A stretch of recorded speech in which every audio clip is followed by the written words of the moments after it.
Chers collègues, je suis très honoré de présenter devant vous le projet Lunumen, littératie, numéricie émergente par le numérique. Donc je suis Youssef Tazouti, donc professeur en psychologie de l'éducation et le porteur scientifique de ce projet. Et j'ai le plaisir de représenter mes collègues pour cette présentation aujourd'hui. Comme l'a rappelé Madame la rectrice et Monsieur le directeur de l'ESP, donc la Lorraine et l'Académie d'Anse-Metz et l'Université de Lorraine, nous avons eu la chance d'avoir 3 projets RAN. Donc je rappelle rapidement, le premier c'est le projet ETAC, le second c'est le projet METAC qui porte sur une population d'élèves scolarisés au collège, et le projet Lunumen porte plutôt sur des enfants préscolarisés, donc les enfants de l'école maternelle. Donc le projet Lunumen regroupe 7 enseignants-chercheurs de l'Université de Lorraine appartenant à 3 laboratoires différents, les 2 EPN, donc laboratoire lorrain de psychologie et neurosciences, le LISEC, laboratoire interuniversitaire en sciences de l'éducation et de la communication, les LORIA, donc laboratoire lorrain de recherche en informatique et ses applications. En plus, nous avons un partenaire non financé, c'est le LU7, laboratoire LU7 de l'Université du Luxembourg. Donc pour ce projet, nous avons eu une aide projet investissement à venir de 800 000 € étalée sur 4 ans. Une des spécificités de notre projet est d'être pluricatégoriel. Donc on réunit des enseignants-chercheurs, mais une équipe d'acteurs éducatifs qui est composée d'inspecteurs, de conseillers pédagogiques, de directeurs d'école d'application et d'enseignants, à l'école maternelle, mais aussi à l'école élémentaire. Donc, par ailleurs, dans ce projet, nous bénéficions de regards réguliers d'un certain nombre de garants scientifiques. L'un d'entre eux est présent aujourd'hui. Donc, nous avons l'honneur et le plaisir d'accueillir Michel Pailleul pour la conférence dans la deuxième partie de la matinée. Donc, le projet Lunumen part d'un double constat. Donc, d'une part, l'existence au CP de fortes disparités de performance dans les apprentissages en lecture-écriture et dans les apprentissages du nombre. D'autre part, l'existence d'une forte corrélation entre appartenance sociale et performance scolaire. Un certain nombre de travaux scientifiques ont montré qu'il était possible de réduire les inégalités de réussite liées à l'origine sociale en intervenant dès l'école maternelle pour développer des compétences en littératie et en numératie émergente qui s'avèrent prédictives des acquisitions ultérieures en lecture, en écriture et en mathématiques. Aussi, le projet Lunumen se propose de concevoir un dispositif numérique destiné à soutenir l'action des enseignants de maternelle dans le développement des compétences des élèves en littératie et en numératie émergente. Le dispositif permet aussi de tester les effets de ces apprentissages, les effets immédiats, mais aussi les effets différés. Plus précisément, le dispositif que nous proposons de concevoir permettra aux enseignants, d'une part, d'effectuer des évaluations diagnostiques des compétences des élèves en littératie, mais en numératie émergente, de proposer des simulations cognitives destinées à développer ces compétences. Les simulations cognitives que nous comptons mettre en place seront compatibles avec les pratiques enseignantes ordinaires et seront adaptées également aux besoins et aux progrès de chaque élève, mais aussi de groupes d'élèves. Le projet aussi va permettre un suivi longitudinal des élèves de la moyenne section jusqu'à la fin de la grande section. Qu'est-ce qu'on entend par la littératie émergente? En fait, elle désigne l'ensemble des connaissances et des compétences nécessaires à l'acquisition de la lecture, l'écriture, et qui sont développées avant l'entrée à l'école primaire. Donc l'examen de la littérature scientifique fait apparaître l'importance d'un certain nombre de dimensions. Donc il y a la connaissance des lettres, il y a le vocabulaire, qu'on peut évaluer par le lexique en réception ou le lexique en production, la conscience phonologique, qui est la capacité intentionnelle à percevoir et à manipuler des unités sonores de langage telles que la syllabe, la rime ou le phonème. Ou encore la compréhension dans ces différentes dimensions, comprendre une consigne, un texte lu ou faire de l'inférence à partir d'un texte. En ce qui concerne la numératie émergente, elle désigne l'ensemble des connaissances et des compétences nécessaires à l'acquisition du nombre et qui se développe également avant l'entrée à l'école primaire. Là aussi, l'examen de la littérature internationale montre qu'il y a un certain nombre de dimensions importantes, comme la reconnaissance des l'acquisition de la chaîne numérique, les différents aspects du dénombrement, et aussi les problèmes à histoire. Concernant le développement des compétences en littératie et en numératie émergente, les travaux scientifiques fournissent un certain nombre de travaux qui montrent un impact positif de l'exposition à des livres électroniques ou à des tablettes numériques sur les compétences en littératie et numératie émergente. Cependant, ces travaux sont controversés parce que d'autres montrent une absence d'effet. Donc, par conséquent, il nous semble qu'il est nécessaire de mettre en place des études expérimentales à grande échelle. Les études dont on dispose actuellement souffrent d'un certain nombre de biais méthodologiques. À titre d'exemple, nous avons des études qui portent sur des échantillons très réduits, ou bien le temps d'exposition des élèves aux outils est très réduit, ne permet pas de prendre des décisions sur le long terme. Il peut également s'agir tout simplement d'études de cas. En plus, comme elle a été rappelé tout à l'heure, on a peu d'études dans le contexte français et francophone en général. Concernant le déroulement du projet, il est prévu en 2 phases.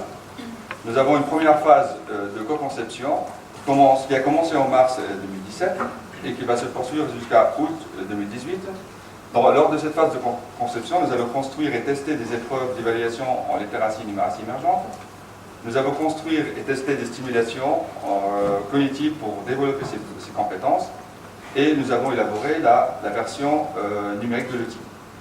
Une deuxième phase qui est une phase expérimentale qui va commencer en septembre 2018 et qui va se terminer en décembre 2020. Et là, nous allons tester l'outil sur un échantillon de grande taille. La phase de co-conception qui a commencé consiste à faire travailler ensemble des chercheurs, des acteurs éducatifs, mais aussi des ingénieurs en informatique qui vont rejoindre le groupe bientôt. L'objectif principal de ce groupe de co-conception est de trouver le meilleur compromis possible entre les résultats de la recherche et les exigences du métier d'enseignant. Donc nous avons dans ce groupe de co-conception 12 acteurs éducatifs. Donc Gabriel Parmentier qui est présent ici et Philippe Dumais, donc mes collègues avec lesquels je vais laisser la parole pour apporter un premier éclairage par rapport à ce groupe de co-conception. Donc avec Madame Parmentier, qui est conseillère pédagogique, nous représentons justement le groupe des acteurs éducatifs. Et ce groupe se compose d'une 12aine de personnes, l'inspectrice départementale en maternelle, les directrices d'école d'application, des enseignants, une enseignante référente aux usages numériques et des conseillers pédagogiques. En tant qu'acteurs éducatifs, nous apportons au sein du groupe notre expertise de praticien. Alors notre intérêt pour la recherche se décline en plusieurs points. Le premier, c'est l'idée d'une recherche sans parti pris. On cherche à montrer en quoi l'usage de la tablette peut contribuer à l'acquisition de compétences premières sans remettre en cause l'importance de l'expérience sensible et de la manipulation en maternelle. C'est aussi la question des écrans chez les jeunes enfants et la possibilité de mener une réflexion au sein de ce groupe.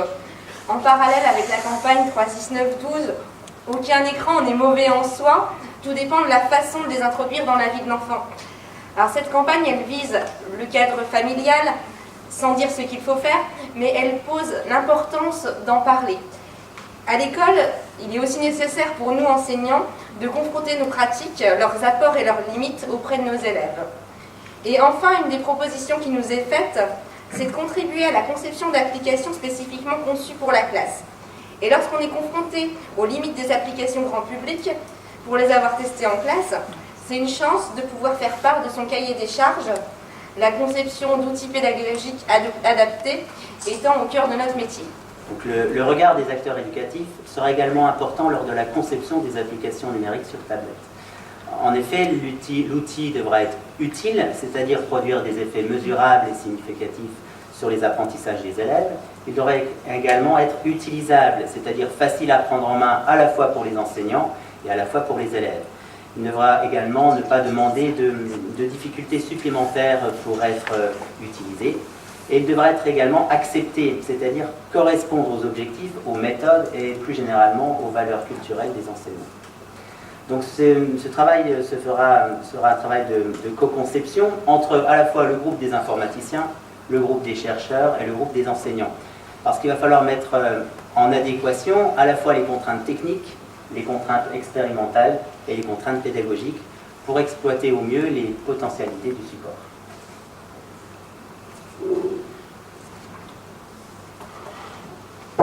Donc la première tâche du groupe de conception consiste à construire et tester des épreuves d'évaluation en littératie et littératie émergente.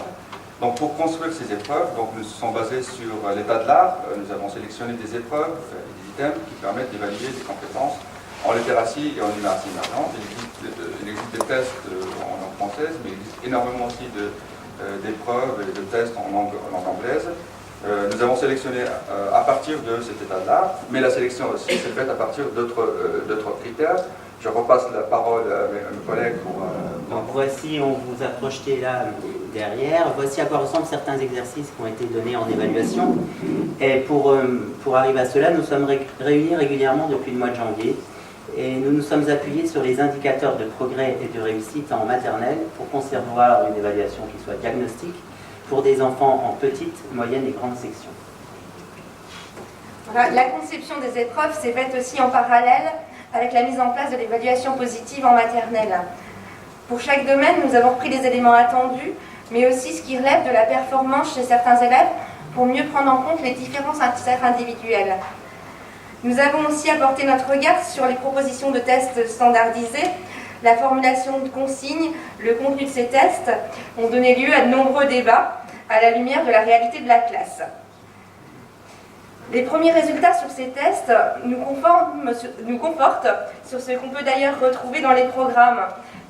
La notion de palier des 4 ans, avec beaucoup de compétences qui se mettent en place de manière exponentielle à cet âge. Et ce qu'on voit déjà, c'est qu'avant 4 ans, il y a de très grands écarts entre les performances des élèves, alors qu'après 4 ans, les écarts tendent à se réduire. Ça nous conforte aussi dans la notion de temps nécessaire aux apprentissages et de rythme individuel. Ce qui est assez rassurant, c'est qu'en grande section, les écarts sont moindres par rapport aux tests que nous avons conçus. Alors, ces tests, ils vont nous servir de repères pour mesurer l'impact des stimulations sur les tablettes. Donc ce travail par rapport aux épreuves se poursuit. Donc nous avons prétesté ces épreuves sur un échantillon de 320 élèves appartenant à 19 classes. Donc ce travail, ce pré-test nous a permis de vérifier ce qu'on appelle les qualités psychométriques, c'est un certain nombre d'indicateurs statistiques par rapport au test. Nous nous sommes assurés que le test ne souffre pas, que les items ne souffrent pas de biais concernant par exemple le sexe de l'élève, son origine sociale.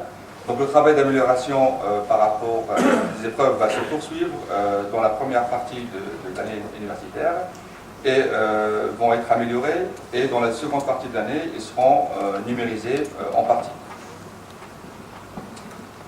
Le groupe de co-conception aussi a une tâche de construction et test des simulations cognitives. Là aussi, nous sommes partis des travaux scientifiques et à partir de l'examen critique des applications existantes et à partir de ces deux registres, nous allons sélectionner des simulations inhumaines, des nouvelles simulations que nous allons construire. Bon, je vous donne quelques exemples des simulations que nous avons trouvées intéressantes. Par exemple, cette application qui est développée par des équipes universitaires, donc l'université de Nouveau-Mexique aux États-Unis, par exemple, le développement de la conscience phonologique. Là, on voit, par exemple, on propose l'enseignant ou l'élève peut choisir un phonème. On peut choisir le temps de la réponse, on peut choisir la difficulté de l'item, combien de choix offrir à l'élève. Il y a un certain nombre de paramètres qu'on peut contrôler. On peut sauvegarder les réponses des élèves pour faire un suivi longitudinal. Et après, à partir de cette première matrice, on peut générer un item. On voit qu'il y a des qualités ergonomiques de cette présentation parce qu'il est épuré, il n'y a pas de distracteur. Contrairement à celle qu'on trouve dans le commerce. Et vous avez la petite marionnette qui va donner la consigne, qui va encourager ou bien qui va stimuler l'élève. Donc on a aussi des applications développées cette fois par l'université de Stanford aux États-Unis aussi sur concernant la numératie. Donc un exemple d'application, là c'est la composition des compositions. Et on trouve aussi que l'environnement d'un point de vue ergonomique c'est très épuré, très intéressant. L'objectif de test de stimulation cognitive, c'est de savoir selon quelle progression, quel dosage, quelle combinaison de stimulation bénéficie aux différents publics d'élèves. Il s'agit aussi de savoir si les différentes stimulations que nous allons mettre en place gagnent à être présentées de manière successive ou de manière simultanée. Est-ce qu'on les présente de manière explicite ou par simple réitération? C'est un certain nombre de paramètres qu'on allons tester dans la deuxième partie de l'année. Il s'agit aussi de savoir si ces stimulations que nous allons proposer ont des effets différenciés sur les apprentissages des élèves en fonction d'un certain nombre de caractéristiques. Il y a effectivement le niveau initial des élèves, mais aussi d'autres caractéristiques comme le sexe de l'élève, son origine sociale. On peut aussi essayer de savoir s'il y a des effets différenciés en fonction des caractéristiques morphologiques et sexuelles de la classe. Ça peut être le niveau d'hétérogénéité sociale de la classe, le niveau moyen de la classe. Ce sont un certain nombre de paramètres qui vont nous permettre d'élaborer la version définitive de l'outil. Après la phase de conception, arrivera la phase d'expérimentation. Donc pour tester l'efficacité et l'équité des dispositifs, nous allons avoir recours à une méthodologie expérimentale. Donc nous allons construire un premier groupe qu'on va qualifier de groupe contrôle, une vingtaine de classes. Ce groupe, les élèves vont être évalués au début et en fin d'année, mais ce groupe ne subira aucun traitement. Un second groupe qualifié d'expérimental 1, évaluation des élèves au début et en fin d'année, avec utilisation libre des jeux et des simulations collectives. Et un troisième groupe qualifié d'expérimental 2, toujours une vingtaine de classes, évaluation en début d'année et en fin d'année, mais cette fois avec une utilisation des jeux et des simulations qui est guidée. C'est-à-dire on va donner un certain nombre de contraintes dans l'utilisation de ces outils. Donc je attirer juste l'attention sur le fait que ce dispositif expérimental il est en phase d'élaboration, il n'est pas complètement stabilisé, mais on a une idée sur les trois groupes, peut-être un quatrième groupe, mais c'est en cours de réflexion. Donc, pour aussi tester les effets immédiats et déférés du dispositif, nous allons avoir recours à une méthodologie, cette fois longitudinale. Donc, 2018-2019, on va commencer la phase d'expérimentation. Il y aura une première cohorte des élèves qui rentrent en moyenne section et une seconde des élèves qui rentrent en grande section. Nous allons les suivre jusqu'aux fins de grande section pour la première cohorte, fin CP pour la seconde, donc ce qui nous ramène à 2019-2020, la fin du projet. Mais nous avons comme objectif d'aller au-delà du projet, de suivre ces élèves jusqu'à 2020-2021, c'est-à-dire jusqu'à fin CP et fin C1 pour chacune des cohortes. Concernant la méthode d'analyse des données, nous allons avoir recours à la modélisation multiniveau, qui est encore peu utilisée en France et qui est indispensable à l'analyse de données qui présentent une structure hiérarchique. C'est-à-dire des données qui incluent des différents niveaux, quantité de micro-unités qui sont les élèves, et des macro-unités telles que le contexte de la classe. La modélisation multiniveau est parfaitement adaptée à l'étude de ce qu'on appelle l'effet classe et de l'effet. Donc au-delà de l'objectif de la co-conception d'un dispositif destiné à améliorer les compétences des élèves en littératie et en numératie émergente, notre recherche tentera d'apporter des éléments de réponse à des questions vives encore peu explorées dans la communauté scientifique. Tout d'abord, le lien entre le développement des compétences en numératie et en littératie émergente. De la moyenne section, de la petite section vers la grande section, comment se développe en parallèle, quelles sont les interactions entre la littératie et la numératie. C'est une question qui peut explorer internationalement et encore moins explorée dans le contexte. La deuxième question, c'est l'importance des caractéristiques de contexte classe sur les apprentissages à l'école maternelle. Donc là, nous avons peu de travaux sur l'effet maître ou l'effet classe à ce niveau de scolarité. Donc notre projet sera l'occasion d'explorer, d'étudier les effets des contextes de la classe. Et troisième objectif scientifique, c'est interroger la valeur ajoutée du numérique pour développer les compétences en littératie et en numératie émergente. Et n'est pas exclu que le numérique n'apporte aucune valeur ajoutée pour un certain nombre de types de compétences. Et peut-être que pour d'autres compétences, il peut être utile d'introduire le numérique. Donc c'est ce que Gabriel expliquait tout à l'heure, c'est en fait on a un regard un peu neutre par rapport à cette question, un regard plutôt des chercheurs par rapport à ça. Le projet d'Inhuman, comme la majorité des projets EFRAN va contribuer à la formation, une contribution forte. Donc, tout d'abord, la formation initiale des enseignants à l'Université de Rennes. Donc, à titre d'exemple, l'année prochaine, dans la nouvelle maquette de la formation Master MEF, nous avons introduit un modèle sur l'école maternelle. Donc, les résultats peuvent contribuer à enrichir ce module sur la maternelle auprès de nos stagiaires, nos étudiants de M1 ou nos stagiaires. Là, le projet va contribuer à la formation continue aussi des enseignants avec les services académiques. Et là, je laisse aussi la parole à mes collègues pour... Personnellement, je trouve que c'est une grande chance de participer à ce projet de recherche, même une double chance, une chance de point de vue personnel, mais également professionnel. Être enseignant praticien, c'est être chercheur. Et on a notre petit laboratoire qui est notre laboratoire de classe. On passe beaucoup de temps à expérimenter, à innover au quotidien. On passe beaucoup de temps à réfléchir, à concevoir des séances, des séquences, des activités, des exercices qu'on essaye de mettre en œuvre. On essaie de comprendre, d'analyser, de comparer toutes les situations que l'on vit en classe. On cherche toujours à optimiser nos séances, nos outils pour toujours faire réussir toujours plus d'élèves. Et puis ensuite, on essaye d'évaluer plus ou moins objectivement ce qu'on a essayé de tester en classe. La classe, c'est un véritable petit laboratoire, mais c'est une petite expérimentation à petite échelle. Et je trouve que le projet Ligne Humaine arrive à point nommé parce qu'il va pouvoir permettre d'expérimenter les tablettes et d'expérimenter des applications à grande échelle. On voit justement en plus que les tablettes commencent à envahir les écoles et les enseignants vont devoir s'approprier cet outil, vont devoir l'expérimenter et mesurer dans leur laboratoire de classe toujours leurs... Les résultats obtenus seront précieux pour les équipes de formateurs, car ça va leur permettre de faire le lien, de faire le pont entre la recherche et justement les praticiens en formation initiale et continue.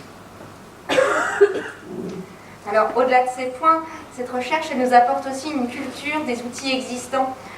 Nous avons exploré des applications, et cette culture-là, elle peut être directement mise à contribution pour répondre aux sollicitations des enseignants qui ont déjà des tablettes dans leur classe.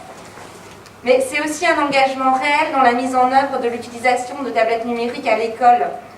Les tablettes, elles n'envahissent pas les écoles, elles font partie de l'environnement actuel des enfants. Et pour autant, leur usage, tout intuitif qu'il soit, demande un apprentissage. Nos missions de formation nous amènent à penser et à accompagner cet apprentissage, et donc à faire des propositions d'utilisation aux enseignants lors d'animations pédagogiques sur l'ensemble des programmes de la maternelle et au-delà. On a bientôt fini. Donc, les résultats aussi du projet peuvent être également réinvestis dans le cursus de formation en psychologie et en sciences de l'éducation, et plus précisément dans les masters que ces deux disciplines proposent à l'Université de Rennes, mais aussi ils peuvent être réinvestis dans la formation des psychologues de l'éducation nationale, que nous avons la chance d'ouvrir un nouveau centre à Nancy depuis septembre. Donc, Madame la actrice, Mesdames et Messieurs les inspecteurs, chers collègues, donc je vous remercie de votre